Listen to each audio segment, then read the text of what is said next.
Directed by Michael Powell, Peeping Tom is a psychological horror thriller film that was released in 1960. The film follows Mark Lewis, a shy, reclusive serial killer who murders women while using a portable film camera to record the crime and the crime scene when the body gets found. He puts this footage into a snuff film for his own viewing pleasure in his custom-made home dark room.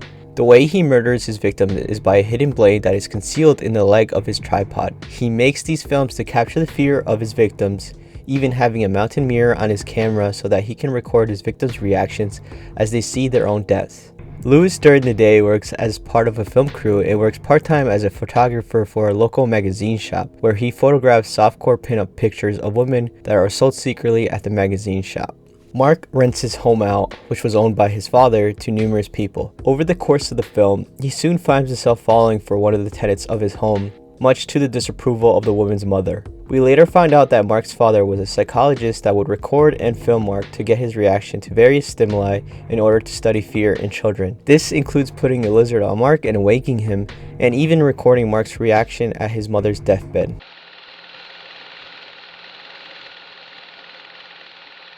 Due to the violence and sexual content, the film received major critical backlash and was even banned in Finland until 1981. A review in the monthly film bulletin compared Powell to Marquis de Sade. Tribune magazine suggested that, in quote, "the only really satisfactory way to dispose of Peeping Tom would be to shovel it up and flush it swiftly down the nearest sewer," end quote.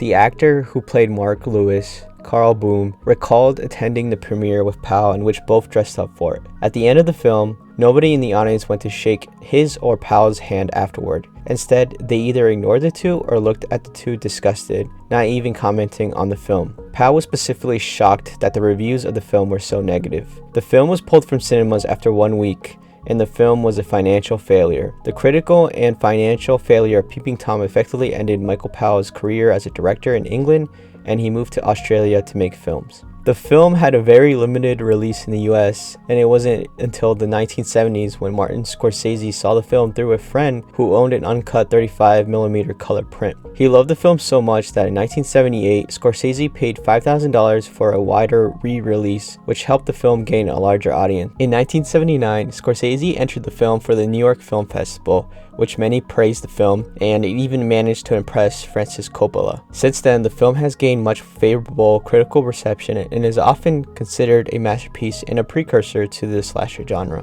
The film was ultimately labeled as ahead of its time. However, what's surprising is that a couple months after its initial release, Alfred Hitchcock's film Psycho was released, and it was a financial and critical success. I won't go into detail into Psycho, as that will probably be its own video in the future. In comparison to today's films, and even films that came only a decade after the film was released, the film is pretty tame. The stabbings are never shown even when the bodies are recovered. They are either recovered or have no wounds visible, and the blood is minimal. With the exception of the ending where more blood is shown, there is nudity in the film.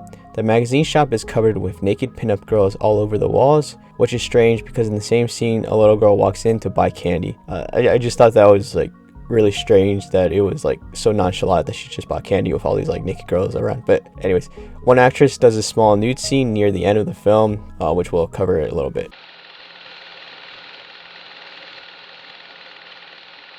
Michael Powell stated that he believed that the film was so negatively received due to the fact that critics could not handle feeling sympathy towards Mark Lewis. The film opens with a POV shot from the camera, and it shows the murder of a prostitute by Mark. So the film begins with this horrific murder, and our instincts are to feel that the man behind the camera is a monster. But as the film goes on, we learn the tragic past of Mark and the horrific experiments that create the monster that is Mark.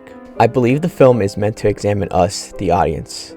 In a way, the film makes us the voyeur. We are watching horrific events for our entertainment, aka our own pleasure. We don't like to be considered or even compared to voyeurs, but we are. Powell does this by bringing us as close to the murders as possible with the POV shots and even having the camera be the weapon. The mirror behind the camera reflects the reflection of terror on the victims' faces, but also reflects us, the viewer. Other details that support this notion is the fact that when Paul's name shows up in the intro, it is displayed over Mark's projector, which says that he's trying to get us to understand this notion by showing us his film, but also the fact that he is responsible for these horrific images, which makes him no different than us. A scene that further cements this is in the magazine store scene where Mark is getting ready to do his part-time job and a man walks into the store. He pretends to only come in to buy the paper, but asks the owner for the secret book of pinup girls. He buys the book, and the book is placed in a bag labeled as educational books.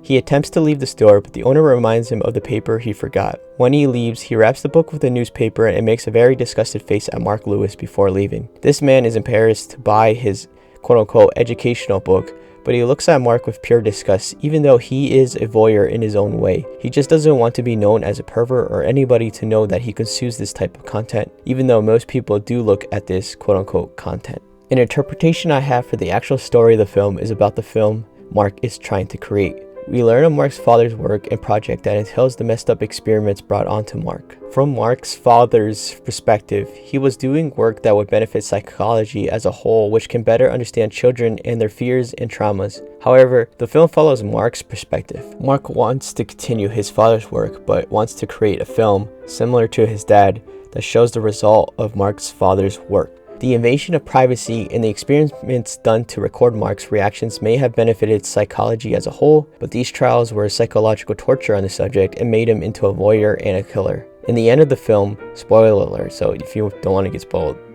maybe skip or click off this video, Mark records his own suicide, killing himself in the same way he killed his victims, essentially ending the film, his film, and his father's project as we hear his father's voiceover saying, "Good boy." This is still relevant today as technically social media is still in its infancy. We are currently having people being born with their first breaths being recorded and shared with others without their consent. Essentially, their entire infancy and childhood is being recorded and shared. We have families blogging about their everyday lives and their children's lives, which is kind of an invasion of privacy if you really think about it. So I think we are going to start seeing the effects that this invasion of privacy has on our youth as time passes. Which is crazy to think that a 1960s film's message is more relevant today than when it was released. So you can say it's way ahead of its time. I highly recommend this film to anyone. It's definitely a masterpiece, I believe, and is well shot, well paced, really pretty, I guess, especially with the new 4K transport done by Studio Canal, and has an effective score.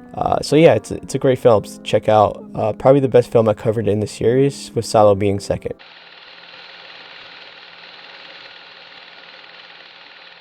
The child in the film that plays Mark as a boy is actually Powell's own son. He claimed filming was fun and was not traumatized from the experience, so that's always good to hear. Though this brings more meta-ness to the film, I guess, if you really think about it. He's using his own son. But regardless of that, the actress Anna Macy, who played Mark's love affection, initially hated the film when it was released. However, she rewatched the film and realized the film was great. She wishes she could have told Powell how great it was, but he had passed away by the time she rewatched the film. So that's unfortunate.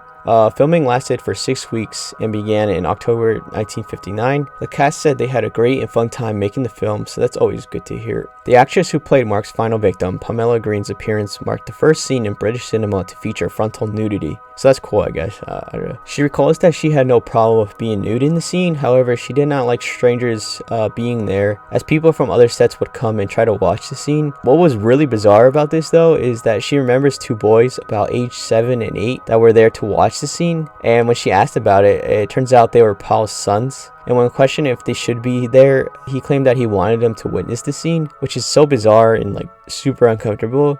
So it makes me question if Paul even intended to have this type of message I got from this film into Peeping Tom. I don't know, it's just so bizarre, I guess. And that's about it. So please like and subscribe for more. Comment what you think, and I love you.